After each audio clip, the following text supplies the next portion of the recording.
OTB, out the front door, over the bars. I'm sure we've all done it and occasionally still do, but this is how to try and avoid it. The front brake. I think that's a mistake that almost all of us made as a novice, is to rely on that front brake too much. And a big handful of that on a grippy surface is going to give you a big surprise. But even when it gets slippery, if your weight's a little bit too far forward and you use that too much, you can get going over the bars. Oh, no, again.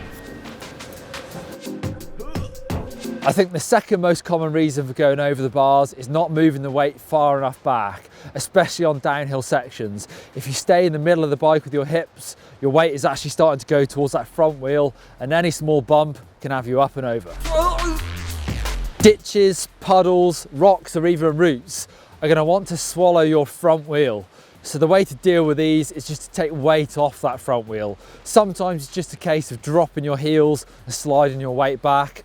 Other times you're going to need a really good manual to keep your front wheel up and stop it from stalling and sending you up and over. The size of a drop-off will determine your technique to getting off it. As a rough guide, anything lower than axle level is rollable. So this drop-off here on the left-hand side, you can see if I rolled this, my chainring is just about going to clear and I'll be fine. However, on the right-hand side, it is bigger. It's much higher than axle height on this bike, so if I try to roll this, I'm going to drag my chainring, and there's a good chance I'm either going to damage that or go over the bars. So on this drop off, I'm going to need that technique of a manual at low speed. When I'm going faster, just sliding the bike forward and getting back on the bike. Sometimes just lifting the front wheel isn't going to be enough. Your rear wheel can also have you over the bars. In a situation like this, you need to also unweight that rear wheel or just give it a good bunny hop.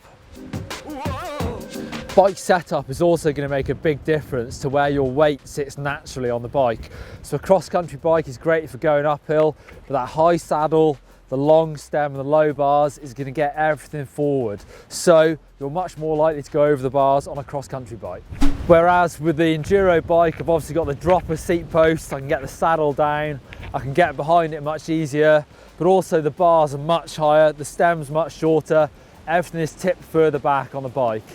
Don't forget that if your fork is too soft, that can again tip weight forward. So there's a few tips, but I can't guarantee that you'll never go over the bars again. Click on the GMBN logo to subscribe to the channel, it's completely free if you haven't done it already. And click over there for a video that shows you how to manual, that's going to be useful, and down there for how to do drop-offs. Give us a thumbs up if you like this video and you find it useful.